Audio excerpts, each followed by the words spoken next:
जय हिंद बच्चों। आज के इस वीडियो में ऑक्सीकरण संख्या निकालना सीखेंगे बिल्कुल आसान तरीके से। तो चलिए बच्चों, टाइम को नहीं वेस्ट करेंगे, सीधे पॉइंट पे आते हैं। तो पहला क्वेश्चन का ऑक्सीकरण संख्या निकालते हैं। सबसे पहले बच्चों, ऑक्सीकरण संख्या निकालने से पहले ये बेस याद कर लीजिएगा, तभी आपको निकालना आसान पड़ेगा। तो ये बेस है बच्चों, बेसिक। तो हाइड्रोजन का आपको याद होना चाहिए, ऑक्सीकरण संख्या प्लस का 1 होता है। क्लोरीन का ऑक्सीकरण संख्या माइनस का 1 होता है। ये 5 है, ज्यादा नहीं, 5 है बच्चों, चाहे 6। आपको बेसिक बता दे रहे हैं, याद कर लेना। जैसे ऑक्सीजन का ऑक्सीकरण संख्या माइनस का 2 होता है। सोडियम का ऑक्सीकरण संख्या प्लस का 1 होता है। पोटेशियम का ऑक्सीकरण संख्या प्लस का 1 होता है। अगर इतना आपको याद है बच्चों, तो ऑक्सीकरण संख्या बिल्कुल आसान तरीके से आप निकाल सकते हैं, किसी का भी। बस ये 5 आपको याद होना चाहिए। तो चलिए निकालते हैं बच्चों। अगर इसका ऑक्सीकरण संख्या निकालना है N का, नाइट्रोजन का, तो आपको निकालने का सबसे आसान तरीका है, हाइड्रोजन का ऑक्सीकरण संख्या बच्चों प्लस का 1 है, तो यहाँ पे लिख देंगे सीधे 1 और फिर प्लस लगा देंगे। और जिसका निकालना है उसका X लिख देंगे बच्चों। उसके बाद प्लस लिखकर ये देख लीजिए बच्चों, ऑक्सीजन का ऑक्सीकरण संख्या -2 है, तो -2 कर देंगे। और जो 3 है ये इंटू में गुणा हो जाता है, 3 इक्वल टू 0। आई होप आपको यहाँ तक समझ आया होगा बिल्कुल आसान तरीके से। उसके बाद बच्चों यहाँ पे कर देंगे 1 प्लस X है तो X हो जाएगा। अब 3 का गुणा इसमें होगा बच्चों, अब माइनस है तो यहाँ पे माइनस का चिन्ह लगा देंगे, और 3 दूना 6 इक्वल टू 0। अब बच्चों X है तो इसको इधर लाएंगे, तो X इक्वल टू 6 माइनस का 1, तो कितना आएगा बच्चों?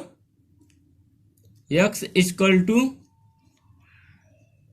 प्लस का 5।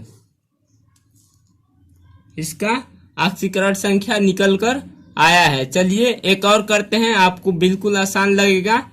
आपका दिमाग क्लियर करने के लिए जो कंफ्यूजन है, एक और कर देंगे तो आपका कंफ्यूजन दूर हो जाएगा। दूसरा है बच्चों, क्रोमियम का ऑक्सीकरण संख्या निकालें।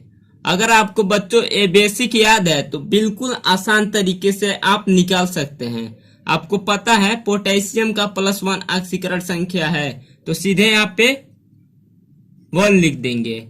ये 2 है तो इंटू में, जैसे गुणा में 2 लिख देंगे, इस तरह। उसके बाद क्रोमियम का निकालना है तो प्लस करके यहाँ पे X लिख देंगे, और गुणे 2, नीचे 2 है बच्चों तो यहाँ पे 2 कर देंगे। उसके बाद प्लस कर देंगे। ऑक्सीजन का आपको यहाँ पे बताए हैं ऑक्सीकरण संख्या माइनस का 2 है, तो इसको एक कोष्टक में करके -2 कर देंगे। इंटू में 7 है तो यहाँ पे 7 लिखकर इक्वल टू 0 लिख देंगे। इतना करने के बाद बच्चों आई होप आपको समझ आ रहा होगा। उसके बाद इसको हल करेंगे, तो 2 का गुणा 1 में करेंगे बच्चों तो 2 आएगा। आपको पता है किसी भी संख्या का अगर 1 से गुणा करेंगे तो वही आ जाता है बच्चों।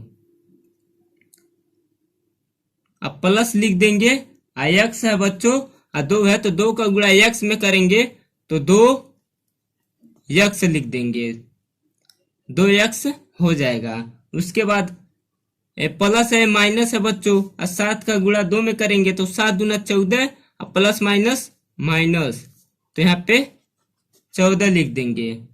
और उसके बाद बच्चों 0। ये दूसरा स्टेप है बच्चों। तीसरा स्टेप में करेंगे, ये 2X है तो यहाँ पे 2X लिख देंगे। उसके बाद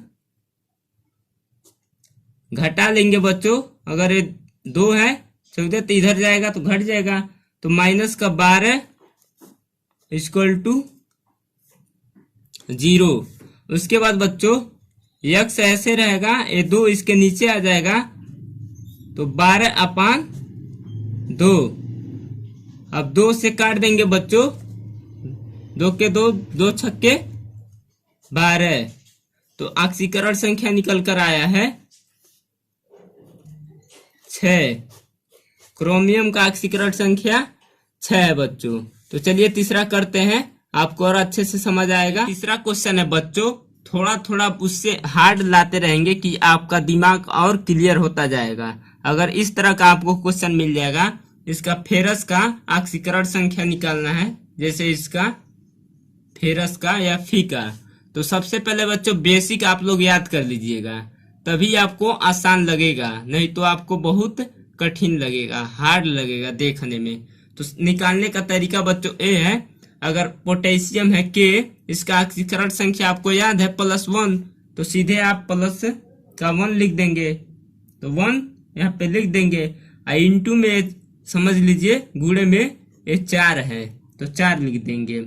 आज जिसका निकालना है बच्चों प्लस करके उसको यक्स लिख देंगे, चाहे एन लिख देंगे, कुछ भी आप अपने समझ के लिए कर सकते हैं। उसके बाद प्लस का चिन्ह लगाएंगे। ऑक्सीजन का ऑक्सीकरण संख्या आप याद कर लीजिएगा, माइनस का 1 होता है, माइनस का 1 होता है बच्चों। निकालेंगे तो आपको पता चल जाएगा, इंटू में 6 है बच्चों। उसके बाद बच्चों ये ऊपर है कोष्टक के बाहर, तो इक्वल टू करके -2 लिख देंगे। इतना आपको पता होना चाहिए, नहीं तो आप गलती कर देंगे। तो उसके बाद बच्चों 4 का गुणा 1 में होगा तो 4 हो जाएगा। अब प्लस है यक्स, फिर -1 इंटू 6, जैसे -1 इंटू 6 का गुणा करेंगे बच्चों तो माइनस का 6 हो जाएगा, इक्वल टू -2। इतना आपको समझ आया होगा बिल्कुल आसान तरीके से। उसके बाद बच्चों एक काम करेंगे, अगर यक्स माइनस का 2 लिख देंगे, ए और ए घटाएंगे तो यक्स माइनस का 2 हो जाएगा, इक्वल टू -2। समझ आया बच्चों? आप सीधे इस तरह कर सकते हैं, कट जाएगा, देख लीजिए माइनस का 2 तो यक्स इक्वल टू 0। तो फेरस का ऑक्सीकरण संख्या निकल कर आया बच्चों 0। चलिए एक और है, उसको करने के बाद वीडियो को समाप्त करते हैं। मुझे तो लग रहा है आपको अब आ गया है, बिल्कुल आसान तरीका आपको समझ आ रहा है। तो चलिए चौथा करते हैं। चौथा क्वेश्चन है बच्चों, इसका निकालना है यम एन का ऑक्सीकरण संख्या। तो आपको इतना याद होना चाहिए बच्चों, ये तो आप आसानी से कर लेंगे। तो उसके बाद बच्चों अगर के का पोटेशियम का ऑक्सीकरण संख्या देखेंगे तो प्लस का 1 है, तो यहाँ पे सीधे 1 लिख देंगे, और फिर प्लस करके जिसका निकालना है उसको यक्स लिख देंगे, मान लेते हैं बच्चों, और फिर प्लस कर देंगे। ऑक्सीजन का ऑक्सीकरण संख्या बच्चों होता है माइनस का 2, इक्वल टू में, जैसे इक्वल टू नहीं करेंगे, यहाँ पे 4 है तो इंटू में 4 लिख देंगे, इक्वल टू 0। आपको यहाँ तक आपको समझ आया होगा बच्चों। उसके बाद बच्चों इसका हल करेंगे तो एक है यक्स है, तो 1 प्लस यक्स माइनस 4 का गुणा 2 में होगा तो -8 हो जाएगा। उसके बाद इक्वल टू 0, तो यक्स इक्वल टू 8 माइनस का 1 इक्वल टू 0, तो 8 इक्वल टू 7 प्लस का है बच्चों, इसका ऑक्सीकरण संख्या निकल कर आया है। तो थैंक यू, धन्यवाद बच्चों। अगर चैनल को सब्सक्राइब नहीं किए हैं तो सब्सक्राइब कर दीजिए, वीडियो को लाइक कर दीजिए, तो ऐसा वीडियो आपको मिलता रहेगा। थैंक यू, धन्यवाद। मिलते हैं अगले वीडियो में।